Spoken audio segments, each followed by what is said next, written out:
En las ardientes tierras de la frontera entre México y los Estados Unidos, 1867, el sol castigaba sin piedad la pequeña aldea de San Miguel en Sonora.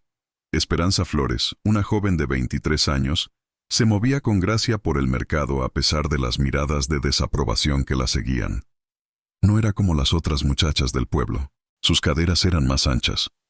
Su rostro redondo estaba marcado por cicatrices de viruela que había sobrevivido cuando niña, y sus manos ásperas delataban años de trabajo duro en la casa de su padre. Esperanza recogió hierbas frescas del puesto de una anciana, pagando con las pocas monedas que había ahorrado en secreto. Su abuela le había enseñado el valor de las plantas medicinales antes de fallecer, un conocimiento que guardaba como un tesoro mientras cuidaba a su padre enfermo y a sus hermanos menores. La casa de los Flores era modesta pero limpia, sostenida únicamente por los esfuerzos de Esperanza desde que su madre muriera en el parto de su hermano menor, 5 años atrás. Su padre, don Rodrigo Flores, un hombre amargado por la pérdida y la enfermedad, apenas reconocía el sacrificio de su hija mayor. Esa tarde, Esperanza preparaba una cataplasma de hierbas para las articulaciones doloridas de su padre, cuando escuchó voces en la sala principal. Se asomó discretamente para ver a don Armando Vega, el terrateniente más rico de la región. Un viudo de 50 años conocido por su crueldad con los trabajadores. Don Rodrigo tosía mientras hablaba con su visitante. Mi situación es desesperada, don Armando. Las deudas me ahogan y temo perder esta casa. Don Armando sonrió con malicia, sus dientes amarillentos visibles bajo su espeso bigote. Tengo una solución para usted, amigo mío. He notado a su hija mayor. Necesito una mujer que cuide mi casa y mis tierras. El corazón de Esperanza se congeló al escuchar las siguientes palabras de su padre. Esperanza no es bonita como su madre, y ya tiene 23 años sin pretendientes. La viruela la dejó marcada, y ningún hombre la ha pedido en matrimonio. No busco belleza, respondió don Armando con frialdad. Necesito manos fuertes para el trabajo. Además, mi primer hijo necesita una madre, aunque sea una como ella. Esperanza apretó los puños cuando su padre continuó. Hay otro problema, don Armando. Esperanza estuvo comprometida hace 3 años. El joven rompió el compromiso cuando descubrió que probablemente es estéril. Mi difunta esposa tuvo la misma condición antes de finalmente concebir. En lugar de desanimarse, don Armando pareció complacido. Mejor aún, no quiero más herederos que compitan con mi hijo. Cancelo todas sus deudas a cambio de su hija. Es un trato generoso. Las lágrimas quemaban los ojos de Esperanza mientras escuchaba a su padre venderla como ganado, sin consultar sus deseos o sentimientos. Esa noche, cuando confrontó a su padre, él le gritó con furia. Deberías estar agradecida. ¿Qué futuro tienes aquí? Una mujer sin belleza, sin dote y sin capacidad de dar hijos. Don Armando te dará un techo y comida. A cambio, nos libra de la ruina. Los hermanos menores de Esperanza lloraban en un rincón mientras ella enfrentaba su destino con amargura. Padre, por favor, he cuidado de esta familia desde que madre murió. Conozco las hierbas medicinales, puedo trabajar. Don Rodrigo golpeó la mesa con su puño. Está decidido. En 3 días serás entregada a don Armando. Es tu deber salvar a esta familia. Durante esos 3 días, Esperanza apenas durmió. Por las noches, mientras todos descansaban, reunió secretamente sus pocas pertenencias personales, el chal tejido por su abuela, un pequeño libro de oraciones y las semillas de plantas medicinales que había guardado. También tomó agua, algo de pan duro y las hierbas más preciadas de su colección. La noche antes de ser entregada, besó a sus hermanos dormidos. Volveré por ustedes algún día, susurró, aunque no sabía si podría cumplir esa promesa. Bajo el manto de la oscuridad, Esperanza abandonó la única vida que había conocido. Sabía que hacia el norte se extendía el vasto territorio que los colonos llamaban Arizona. Historias de libertad y nuevas oportunidades alimentaban su valentía mientras se adentraba en el inhóspito desierto.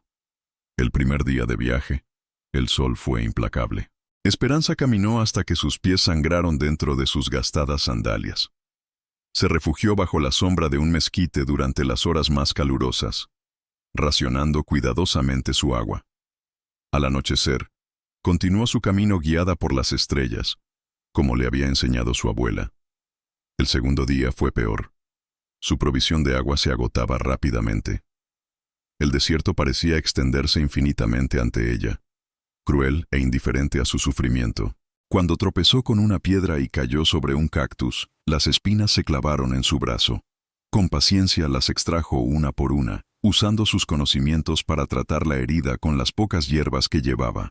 Para el tercer día, la deshidratación comenzaba a afectar su mente. Veía espejismos de agua y árboles frondosos que desaparecían al acercarse. Sus labios estaban agrietados y sangrantes. La fiebre comenzaba a apoderarse de su cuerpo debilitado. «Abuela», susurraba Esperanza en su delirio, «guíame hasta un lugar seguro». Fue entonces cuando divisó una formación rocosa que ofrecía sombra. Arrastrándose hasta allí, Esperanza se dejó caer exhausta. No tenía fuerzas para continuar. La fiebre aumentaba mientras el sol descendía en el horizonte. En su estado de semiconciencia, creyó escuchar pasos acercándose. Intentó incorporarse, temiendo que fueran hombres de don Armando, pero su cuerpo no respondía. Una figura se inclinó sobre ella. A través de sus ojos nublados por la fiebre, Esperanza distinguió a un hombre de piel cobriza y cabello negro que la observaba con intensidad. No llevaba la vestimenta de un mexicano o un colono americano. Su expresión era grave pero no amenazante. El hombre dijo algo en un idioma que Esperanza no comprendía. Luego, con cuidado sorprendente para su apariencia fuerte, tomó un odre de agua y humedeció los labios agrietados de la joven.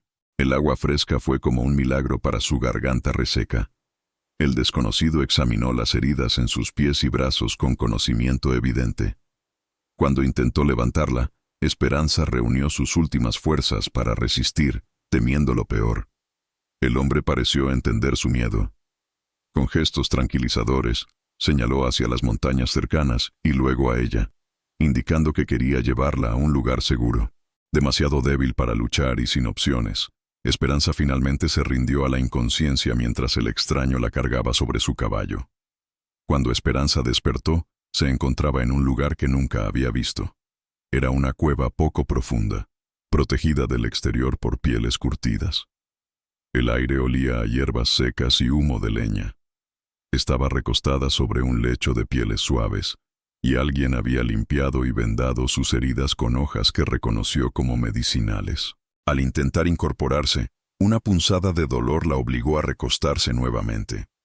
Una mujer mayor entró al espacio, su rostro marcado por arrugas que hablaban de una vida bajo el sol del desierto. Sus ojos oscuros mostraban amabilidad mientras se acercaba a Esperanza con un cuenco de agua. «Bebe», dijo la anciana en un español básico pero comprensible. «Necesitas fuerza». Esperanza obedeció, agradecida por la frescura del agua. «¿Dónde estoy?», preguntó con voz débil. «Campamento de los Endé», respondió la mujer, usando el nombre que los apaches se daban a sí mismos. «Nitzá te encontró en el desierto, casi muerta». «¿Nitzá?», gran guerrero, hombre que perdió familia. Ahora cuida a niños sin padres. La anciana señaló hacia afuera. «Él te trajo aquí». Esperanza recordó vagamente al hombre que la había encontrado. «¿Por qué me salvó?». La anciana sonrió levemente. «Nitzá dice que el espíritu del águila lo guió a ti. Te llama mujer valiente que cruza el desierto sola». En los días siguientes, mientras Esperanza recuperaba sus fuerzas, aprendió que se encontraba en un pequeño campamento apache, alejado de las rutas habituales de los colonos. La anciana, que se llamaba Ishton, o madre de muchos en español, era la curandera de la tribu y había asumido el cuidado de Esperanza. Al principio, Esperanza se sentía como una extraña, observada con curiosidad y cierta desconfianza por los miembros de la tribu. Los niños se asomaban a la entrada de la cueva para mirarla y salían corriendo entre risas cuando ella los descubría. Una mañana, cuando ya podía caminar con dificultad, Esperanza salió de la cueva por primera vez. El campamento era más pequeño de lo que había imaginado, con unas 20 estructuras circulares hechas de ramas y pieles que los apache llamaban wikiups. Mujeres trabajaban moliendo maíz y preparando alimentos, mientras algunos hombres tallaban madera o reparaban armas. Fue entonces cuando vio nuevamente a Nitzá. El hombre que la había rescatado estaba sentado bajo un árbol, enseñando a un grupo de niños a fabricar pequeños arcos. Su rostro severo se suavizaba cuando hablaba con los pequeños. Esperanza notó que los niños, de edades entre 4 y 12 años, lo miraban con evidente admiración. Nitzá levantó la vista y la vio.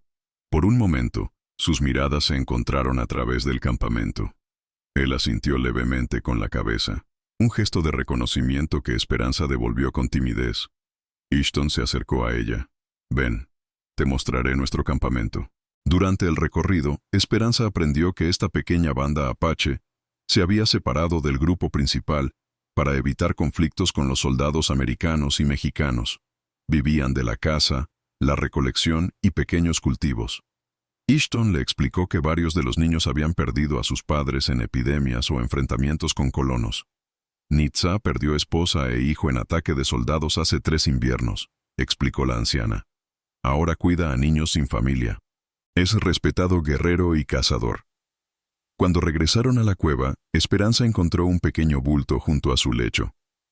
Al abrirlo, descubrió un vestido de piel suave, mocasines y un cepillo hecho con fibras naturales. «Regalo de Nitzá», dijo Ishton con una sonrisa. «Dice que ropa mexicana no sirve para desierto». Esperanza sostuvo las prendas con sorpresa. Era el primer regalo desinteresado que recibía en años.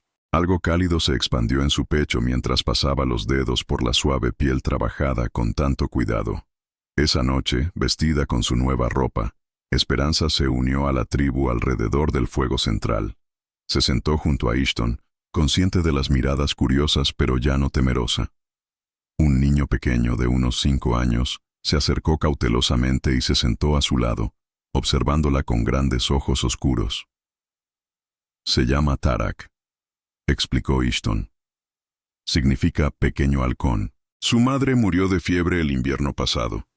Esperanza sonrió al niño. «Hola, Tarak», dijo suavemente en español.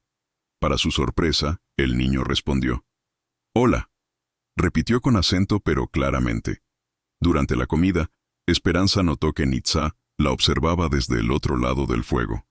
Su mirada no era invasiva ni posesiva como la de don Armando, sino atenta y respetuosa. Cuando sus ojos se encontraban, él no los apartaba con vergüenza ni los mantenía con descaro.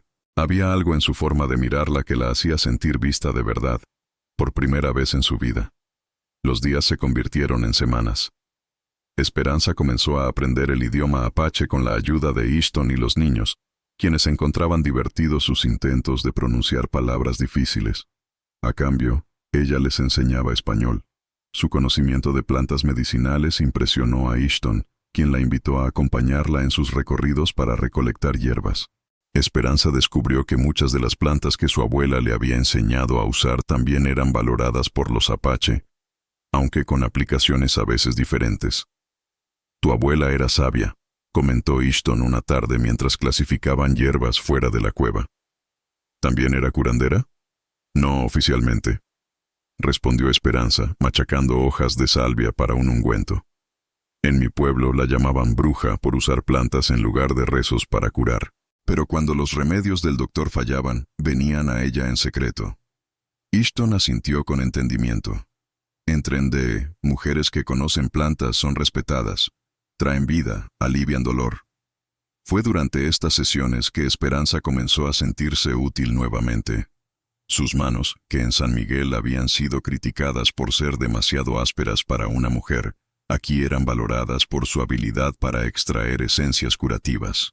Tarak y otros 2 niños, una niña de 7 años llamada Nara y un niño de 10 llamado Lonan, comenzaron a seguirla por el campamento. Al principio, Esperanza pensó que solo sentían curiosidad por la extranjera. Pronto comprendió que buscaban algo más: el afecto maternal que habían perdido. Una tarde, mientras recogía leña con los niños, Tarak se cayó y se raspó la rodilla. Inmediatamente comenzó a llorar. Esperanza lo levantó en brazos, limpió la herida con agua de su odre y aplicó unas hojas mascadas para detener el sangrado, tal como había visto hacer a Ishton. «Ya está, pequeño halcón», murmuró, secando sus lágrimas. «Eres valiente como tu nombre». Tarak la miró con ojos brillantes y, para asombro de Esperanza, la abrazó con fuerza, escondiendo su carita en su cuello. Algo se quebró dentro de ella en ese momento. Todas las palabras crueles sobre su supuesta incapacidad para ser madre se desvanecieron mientras sostenía al niño contra su pecho. Esa noche, Nitzá se acercó a ella mientras observaba las estrellas fuera de la cueva de Ishton, donde ahora vivía. «Gracias por cuidar a Tarak», dijo en español vacilante. Esperanza había notado que él había estado practicando el idioma. «Es un niño maravilloso», respondió ella. «Todos lo son». Nitzá asintió, mirando hacia el cielo estrellado. «Niños perdieron madres. Tú perdiste familia. Quizás Gran Espíritu tiene plan». Antes de que Esperanza pudiera responder, él continuó. «Mañana voy a cazar. ¿Quieres aprender caminos del desierto? Útil saber si quieres quedarte».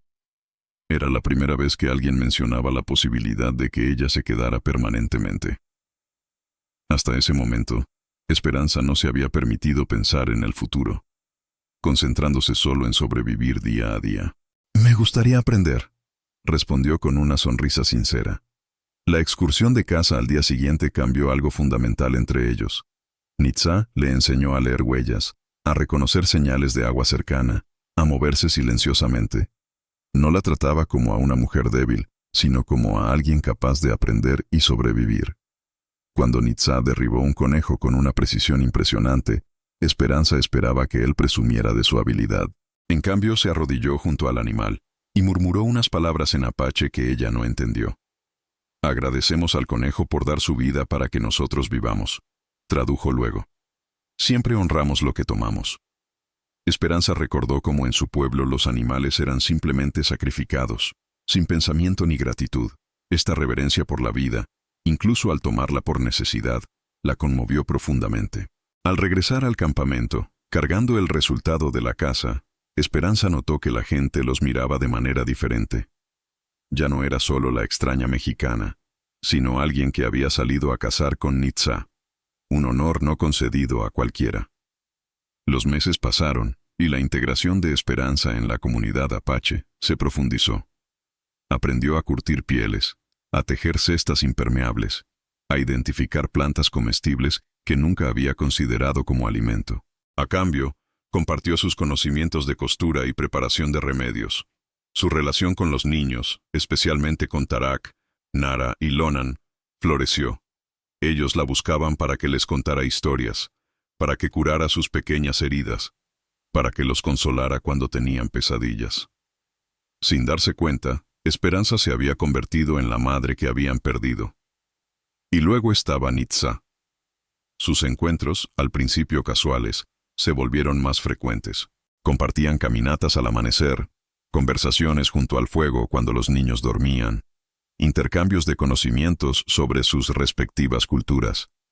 Nunca había tocado a Esperanza más allá de lo necesario para ayudarla a cruzar un arroyo, o enseñarle a sostener correctamente un arco, pero había una intimidad creciente en sus silencios compartidos. Una noche, durante una celebración de la primera lluvia de la temporada, Nitzá se sentó junto a ella, mientras observaban a los niños bailar alrededor del fuego. «En mi lengua», dijo él, «hay palabra para lo que veo en ti. Shiche-e. Significa, la que da vida no solo con su cuerpo, sino con su espíritu». Esperanza sintió que sus mejillas se calentaban, y no era por el fuego. «En mi pueblo me llamaban estéril. Decían que ningún hombre querría a una mujer que no puede dar hijos». Nitzá frunció el ceño. «Tu pueblo no sabe ver. Tú das vida a Tarak, a Nara, a Lonan. Ellos viven más fuerte porque tú estás aquí». Las palabras de Nitzá sanaron algo profundo dentro de Esperanza, una herida que había llevado tanto tiempo que ya formaba parte de su identidad. La paz que había encontrado se vio amenazada una mañana cuando un explorador regresó al campamento con noticias alarmantes. Había visto a hombres mexicanos preguntando por una mujer en los asentamientos cercanos, mostrando un dibujo que coincidía con la descripción de Esperanza. «Don Armando», susurró ella con terror cuando Ishton le tradujo la noticia. «No descansará hasta encontrarme. Me considera su propiedad comprada». La tribu se reunió para discutir la situación. Algunos argumentaron que debían entregar a Esperanza para evitar problemas con los mexicanos. Otros, incluidos Nitzá e Ishton, se opusieron firmemente. Esperanza es una de nosotros ahora, declaró Nitzá. Ha aprendido nuestros caminos, cuida a nuestros niños, conoce la medicina de las plantas, la protegeremos. El consejo finalmente decidió trasladar el campamento más al norte, hacia terrenos más difíciles donde los perseguidores tendrían dificultades para seguirlos. Durante 3 días, la tribu recogió sus pertenencias y desmontó las estructuras que podían transportar. La noche antes de partir, Esperanza encontró a Nitzá preparando armas junto al fuego. Su expresión era grave, concentrada en la tarea. «Es por mi culpa que todos deben abandonar su hogar», dijo ella, sentándose a su lado. Nitzá dejó el cuchillo que estaba afilando. «No es tu culpa. Es culpa de hombres que creen que pueden poseer a otros. ¿Y si nos encuentran?» Esperanza no podía evitar el miedo que se filtraba en su voz. «Entonces lucharemos». La determinación en su voz era absoluta. «He perdido una familia. No perderé otra». Sus palabras hicieron que el corazón de Esperanza latiera más rápido. Era la primera vez que Nitzá implicaba que la consideraba parte de su familia. «¿Por qué arriesgas tanto por mí?», preguntó en un susurro. Nitzá la miró directamente, sus ojos reflejando el fuego. «Porque veo quién eres realmente. No las cicatrices, no lo que otros dijeron que eras. Veo tu espíritu, fuerte como el águila que me guió a ti en el desierto». Lentamente, con una suavidad que contrastaba con su fuerza física, Nitzá tomó la mano de Esperanza entre las suyas. «Entre mi pueblo, cuando un hombre respeta a una mujer, espera a que ella decida. No toma, no compra, no exige, solo ofrece su corazón y espera». Esperanza sintió que las lágrimas se acumulaban en sus ojos, pero éstas eran diferentes a todas las que había derramado antes. Eran lágrimas de reconocimiento, de encontrar finalmente a alguien que la veía como realmente era. «Estoy cansada de huir», respondió, entrelazando sus dedos con los de él. «Pero contigo, siento que podría caminar por el desierto para siempre y estaría bien». El viaje hacia el norte fue agotador pero sin incidentes durante los primeros días. La tribu se movía eficientemente, los niños y ancianos en el centro, los guerreros vigilando los flancos. Esperanza ayudaba a Ishton con los remedios necesarios para el camino y cuidaba de los niños más pequeños. Al 5.º día, cuando acamparon cerca de un cañón rocoso, los vigías avistaron una nube de polvo en el horizonte. Jinetes se aproximaban desde el sur, al menos 10 hombres. «Don Armando», confirmó Esperanza cuando le mostraron a través de un catalejo la figura corpulenta que lideraba el grupo. «Y esos son sus capataces». Nitzá reunió rápidamente a los guerreros disponibles. Eran solo 7 contra 10 hombres armados, pero conocían el terreno mejor que los perseguidores. «Llevaremos a mujeres, niños y ancianos al refugio en el cañón», ordenó. «Nosotros detendremos a los mexicanos aquí». Esperanza se negó a irse con el grupo de evacuación. «Esta es mi lucha también», insistió. «Conozco a estos hombres, sé cómo piensan». Tras un momento de duda, Nitzá asintió. «Quédate con Ishton. Ella conoce lugar seguro para observar y ayudar si es necesario». La anciana condujo a Esperanza a una posición elevada entre las rocas, desde donde podían ver el valle donde Nitzá y los otros guerreros esperaban. Llevaron agua, vendajes y hierbas medicinales, preparándose para atender a posibles heridos. Cuando los jinetes aparecieron en el valle, Nitzá dio un paso adelante, solo y aparentemente desarmado. Don Armando detuvo a su grupo con un gesto, observando al apache con desprecio. «Buscamos a una mujer mexicana», gritó en español. «Sabemos que está con ustedes, salvajes. Devuélvanla y nos iremos en paz». Desde su posición, Esperanza podía ver que los hombres de don Armando mantenían las manos cerca de sus armas. No tenían intención de irse pacíficamente, con o sin ella. Nitzá respondió con voz firme. «No hay prisioneros aquí, solo familia. Vuelvan por donde vinieron». Don Armando escupió al suelo. «Esa mujer me pertenece por derecho. Su padre me la vendió para saldar una deuda. Es mi propiedad». Las palabras hicieron que la sangre de Esperanza hirviera. Antes de que Ishton pudiera detenerla, se levantó de su escondite y gritó: «No soy propiedad de nadie, don Armando. Mi padre no tenía derecho a venderme como ganado». Todos los ojos se volvieron hacia ella. Don Armando sonrió con malicia. «Ahí está la ingrata. Ven aquí ahora, mujer, o estos salvajes pagarán por esconderte». Esperanza comenzó a descender por las rocas, ignorando la advertencia de Ishton. No permitiría que otros murieran por protegerla. Nitzá la vio aproximarse y sus ojos se llenaron de alarma. «Esperanza, no». Pero ella continuó hasta situarse junto a él, enfrentando a don Armando con la cabeza alta. «He encontrado mi hogar aquí», declaró con voz clara y firme. «Estos salvajes, como usted los llama, me han tratado con más respeto y dignidad que cualquier hombre en San Miguel». Don Armando se burló. «¿Dignidad? ¿Una mujer marcada por la viruela, rechazada por su propio prometido cuando descubrió que era estéril? Tu padre me hizo un favor al librarse de ti por unas monedas». Las palabras que una vez la habrían destrozado ahora resbalaban sobre ella sin causar daño. «Esas cicatrices cuentan la historia de una enfermedad que sobreviví. Y aquí he sido madre para niños que me necesitan, más de lo que jamás podría serlo en su casa». La expresión de don Armando se oscureció. «No me importan tus excusas, mujer. ¿Vienes conmigo ahora o estos indios morirán?» Fue entonces cuando Nitzá dio un silbido agudo. De repente, de entre las rocas surgieron más guerreros apache, al menos 20, que habían permanecido ocultos. Los hombres de don Armando se encontraron rodeados, superados en número y en posición.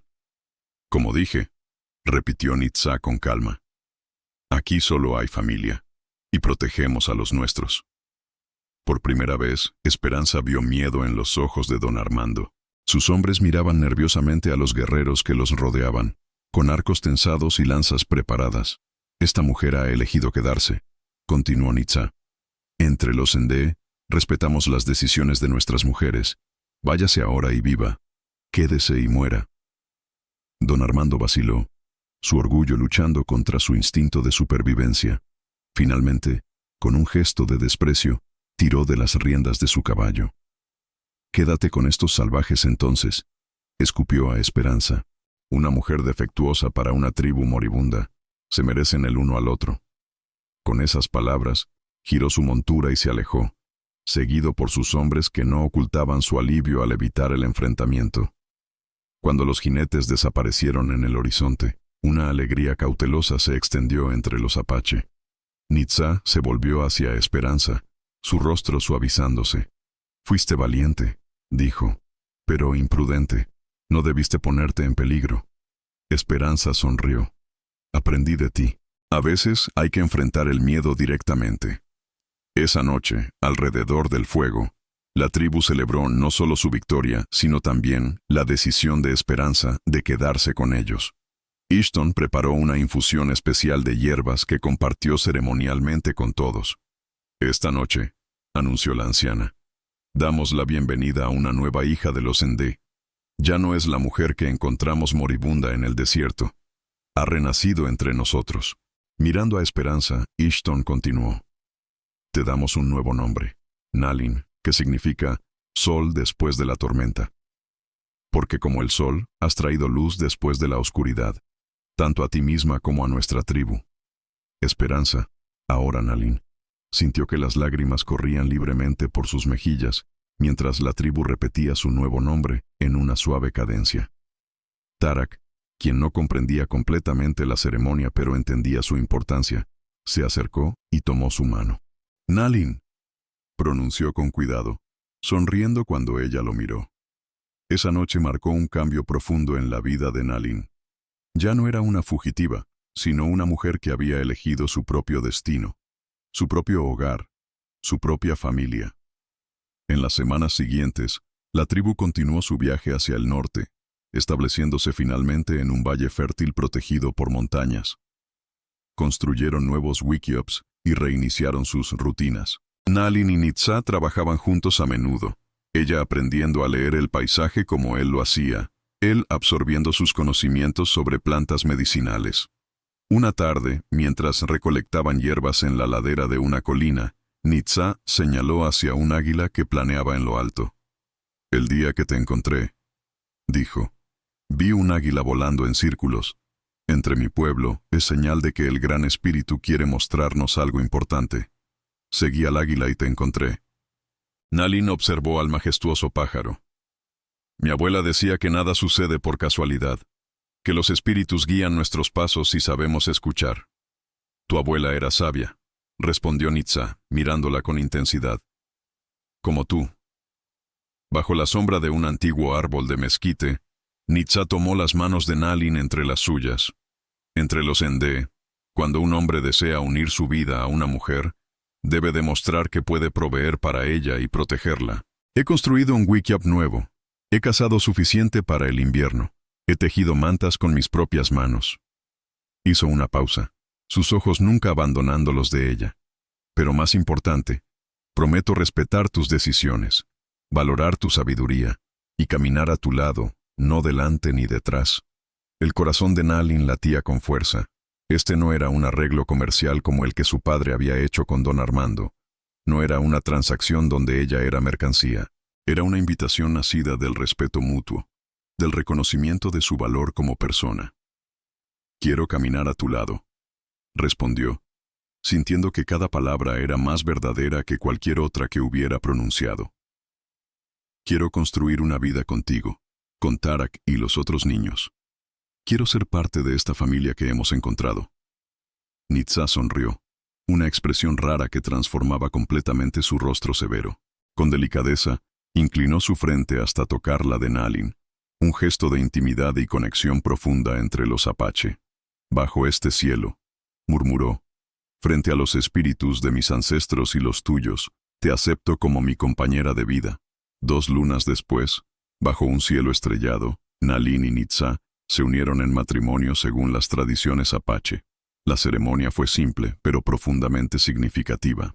Ishton bendijo su unión con oraciones antiguas, mientras la pareja compartía agua de un mismo cuenco y comida de un mismo plato, simbolizando que desde ese momento compartirían todas las alegrías y penurias de la vida. Tarak, Nara y Lonan participaron en la ceremonia, representando a los hijos que la pareja criaría juntos. Cuando Tarak se acercó a Nalin y la llamó madre por primera vez en el idioma apache, ella sintió que su corazón podría estallar de felicidad. El nuevo hogar de Nalin y Nitzá se convirtió en el centro de la vida familiar. Los 3 niños que habían estado bajo el cuidado de Nitzá ahora tenían una madre que los amaba como propios. Las noches se llenaban de historias, algunas de las tradiciones apache que Nitzá compartía, otras de los cuentos mexicanos que Nalin recordaba de su infancia. A medida que pasaban las estaciones, Nalin se convirtió en una respetada curandera junto a Ishton. Su combinación de conocimientos tradicionales mexicanos y apache creó remedios más efectivos que los que cualquiera de las tradiciones podía ofrecer por separado. Personas de otras bandas apache comenzaron a buscarla para tratar enfermedades difíciles.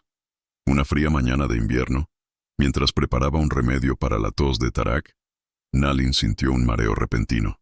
Al principio lo atribuyó al cansancio, pero cuando el síntoma se repitió varios días seguidos, Ishton la observó con ojos conocedores. «Tu espíritu lleva una nueva vida», declaró la anciana después de examinarla. Nalin la miró con incredulidad. «No puede ser.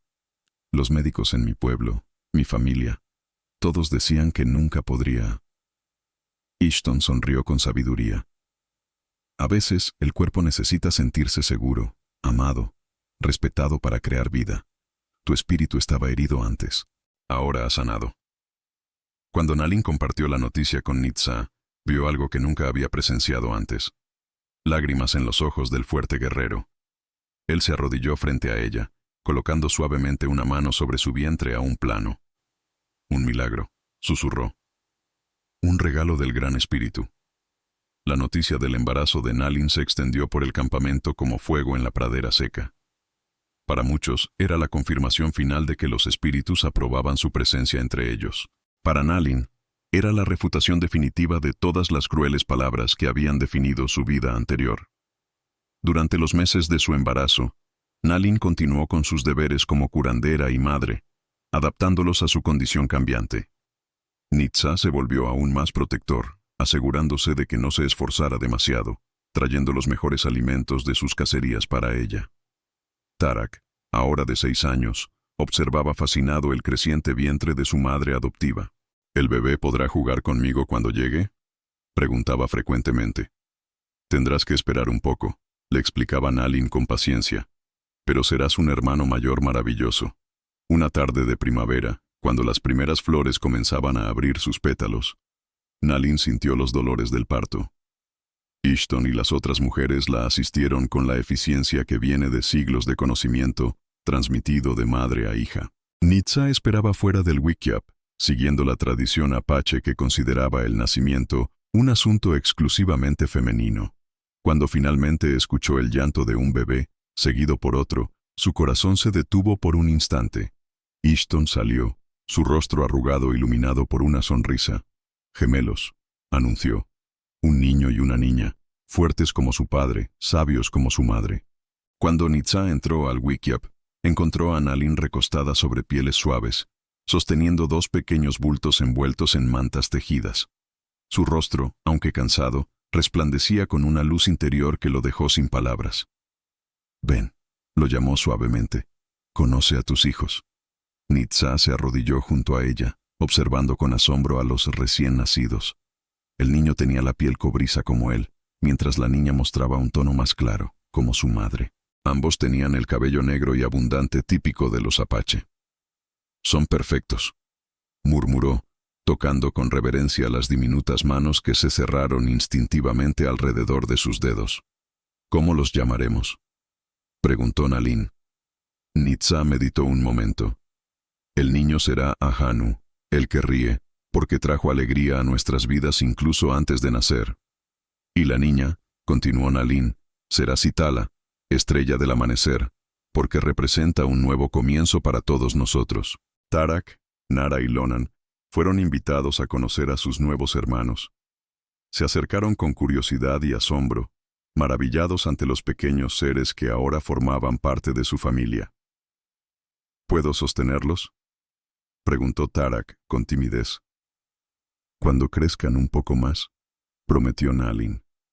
«Por ahora puedes hablarles para que conozcan tu voz». La llegada de los gemelos completó el círculo familiar de una manera que Nalin nunca habría imaginado posible cuando huyó desesperada de San Miguel años atrás. La mujer que una vez fue rechazada por ser defectuosa, ahora era madre de 5 niños, 3 a quienes había dado su corazón y 2 a quienes había dado vida. Conforme pasaba el tiempo, la reputación de Nalin como curandera se extendió más allá de las tribus apache.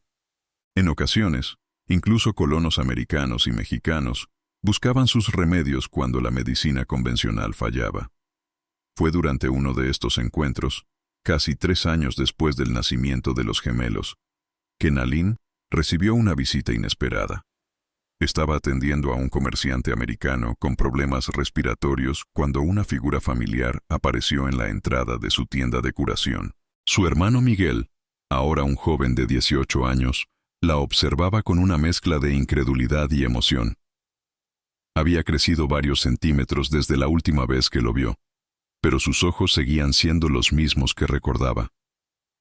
«Esperanza», susurró, utilizando el nombre que ella había dejado atrás. «Realmente eres tú».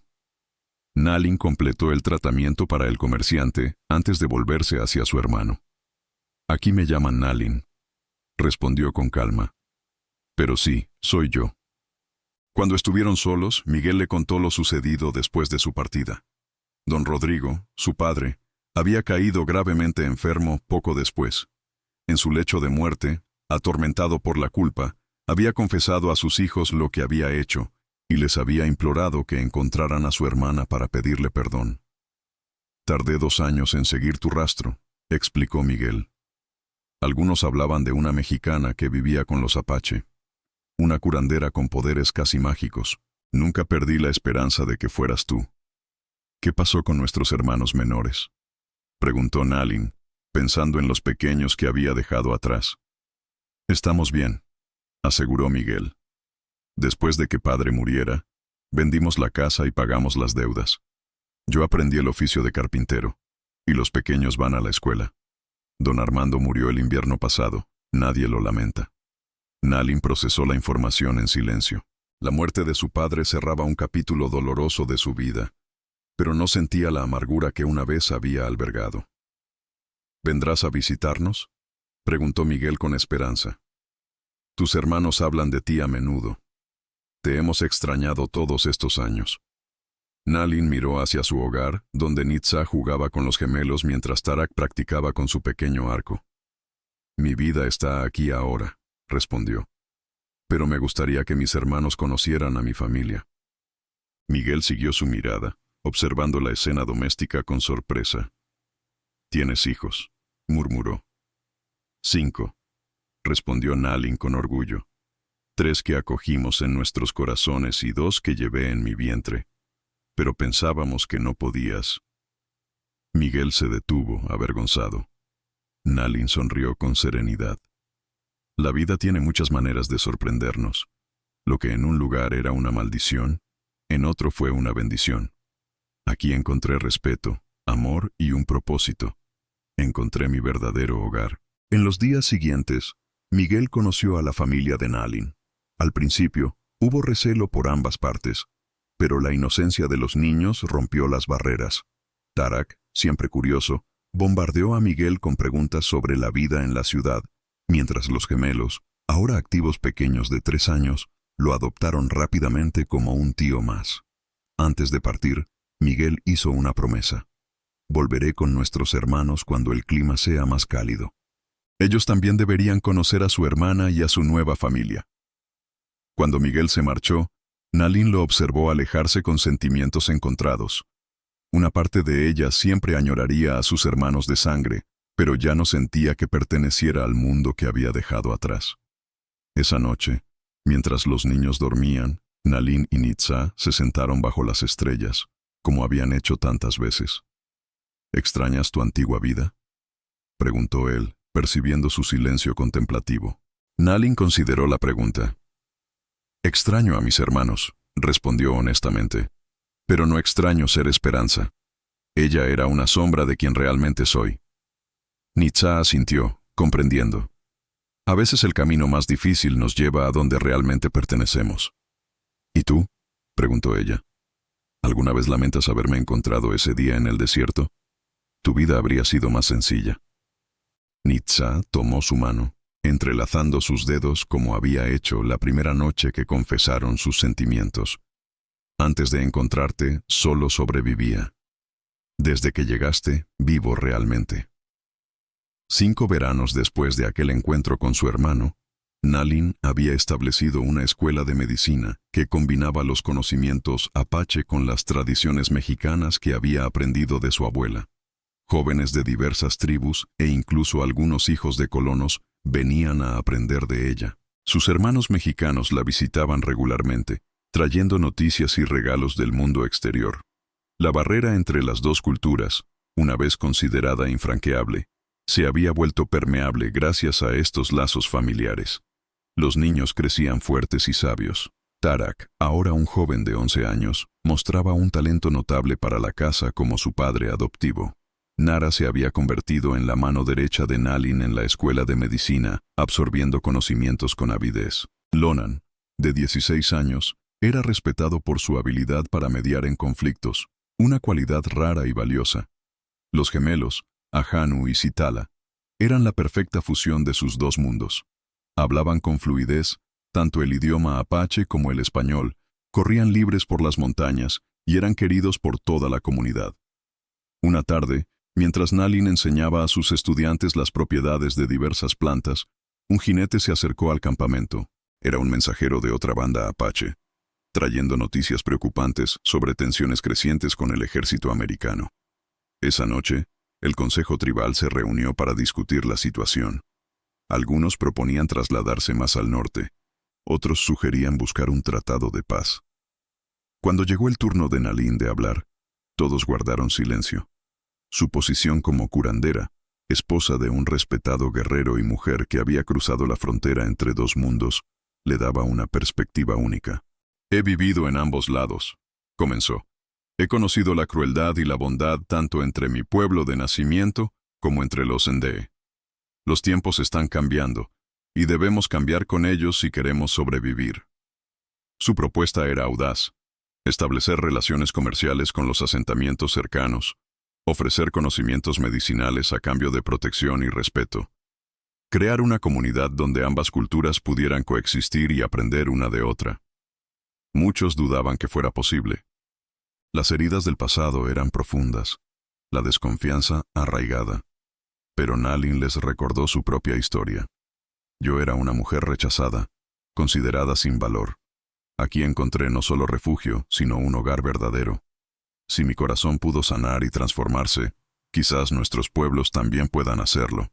Con el apoyo de Nitsa y de los miembros más jóvenes de la tribu, el plan de Nalin comenzó a implementarse gradualmente. No fue un camino fácil. Hubo contratiempos, malentendidos, incluso algunos conflictos violentos. Pero con paciencia y perseverancia, pequeños puentes comenzaron a construirse. La escuela de medicina de Nalin se convirtió en un punto de encuentro neutral, donde apache, mexicanos y americanos venían a buscar curación. Los remedios que había desarrollado, combinando conocimientos de ambas tradiciones, salvaron vidas sin distinguir orígenes o creencias. 10 inviernos después de su huida desesperada de San Miguel, Nalin observaba con satisfacción a su familia reunida alrededor del fuego. Sus hijos, tanto los adoptados como los nacidos de su vientre, crecían fuertes y compasivos. Su esposo, cuyo rostro una vez severo ahora sonreía con frecuencia, enseñaba a los gemelos a tallar madera. Sus hermanos mexicanos y sus familias compartían historias con los ancianos apache, creando nuevas tradiciones que honraban ambas herencias. La mujer que una vez fue vendida como propiedad por ser considerada defectuosa, ahora era valorada como sanadora, madre, esposa, maestra y constructora de puentes entre mundos. Mientras el sol se ponía sobre las montañas, tiñendo el cielo de naranja y púrpura, Nalin cerró los ojos y agradeció al Gran Espíritu por guiarla a través del desierto hacia su verdadero destino. Las cicatrices que una vez fueron motivo de vergüenza, ahora las llevaba con orgullo, marcas de un viaje que la había llevado exactamente a donde pertenecía. En su corazón sabía que, sin importar qué desafíos trajera el futuro, la familia que había construido permanecería unida. Un testimonio viviente de que el verdadero hogar no se encuentra en un lugar, sino en los brazos de quienes nos aman por quienes realmente somos.